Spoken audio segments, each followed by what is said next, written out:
Hello, today's Black Panther article comes from April 20th, 1969. It's on page 17, and the title is Breaking Capitalism Down. What is capitalism? Or better yet, what does capitalism mean to Black, Third World, and others of the oppressed working class? The dictionary defines it as the economic system in which the means of production and distribution are privately owned and operated, originally under fully competitive conditions. When we ourselves begin to define or break capitalism down, we see that it affords us nothing but contradictions upon contradictions.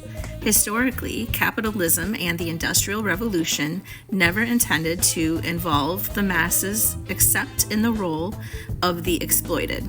When the institution of capitalism was supposedly under fully competitive conditions, men like John Rockefeller, J.P. Morgan, and Andrew Carnegie exploited, intimidated, brutalized their way to the apex in their respective fields, oil, railroads, and steel, until they were three of the only pigs in control. Their lives were set up as examples for the poor working class to follow.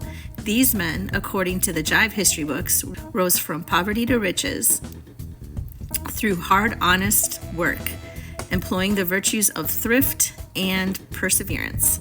Their murderous actions were even sanctified in the churches, to which they gave large donations.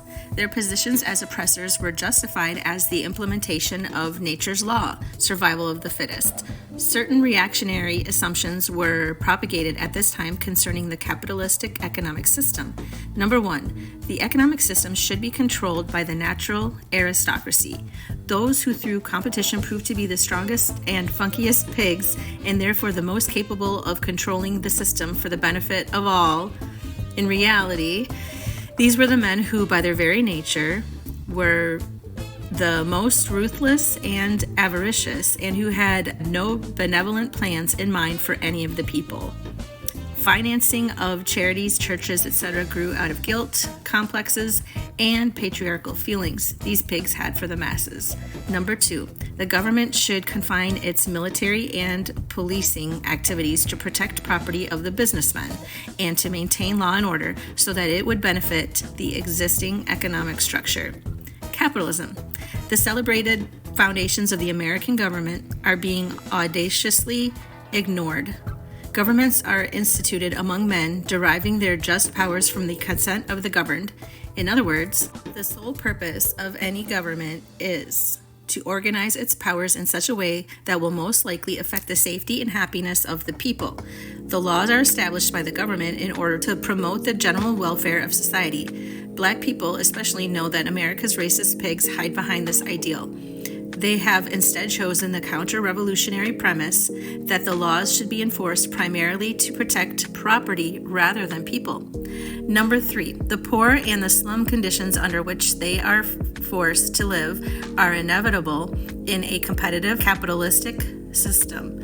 Since these wretched creatures fell under the heavy roof of piggish fate, any state intervention to terminate their poverty was misguided. After all, wasn't fate determined by the hand of God? For the most part, the United States government has adhered faithfully to this line of thought.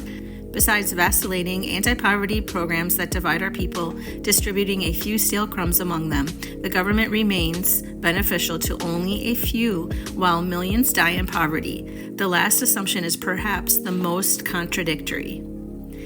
Number four, the task of ameliorating social justice was left in the hands of the rich.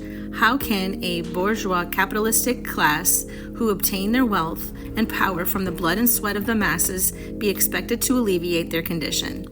It has been stated time and time again that class contradictions will be resolved in the highest form of struggle, through revolutionary war waged on the part of the lumpen proletariat. Mao says that every kind of thinking, without exception, is stamped with the brand of a class. The capitalistic class stresses competition among individuals for their own personal gain. If he succeeds, then it is good, no matter what his methods. If he fails, then it's due to his own laziness and ignorance. The system, however, is rigged to let only a few succeed. At present, the capitalists are very powerful. They are real tigers because they have the military might of the U.S. pig army, but in the end, they will prove to be nothing, merely paper tigers. For instance, Rockefeller can define the oil that comes out of the ground as his. The people of the world are forced to buy from him, to work for him, because they have to live. Rockefeller cannot realistically own one of the Earth's natural resources. It belongs to the people of the world who came naked from the womb like he did. Another example is the racist, colonialist, capitalist family of De Beers in South Africa. Everyone has heard of this well-known advertisement, "A diamond is forever." De Beers has the power to define the diamond as a symbol of eternal love.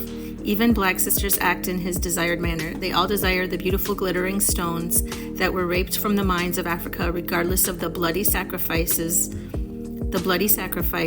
suffered by South Africa's black humanity.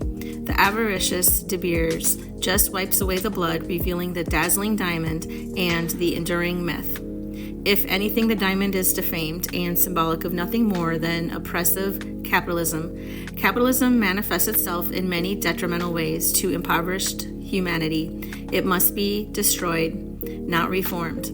Black, brown, red, and yellow capitalism is fighting fire with fire, which is ridiculous. Fire is put out with water, as capitalism must be put out with socialism. All power to the people, all pig power to the slaughter. Sacramento Branch, Black Panther Party.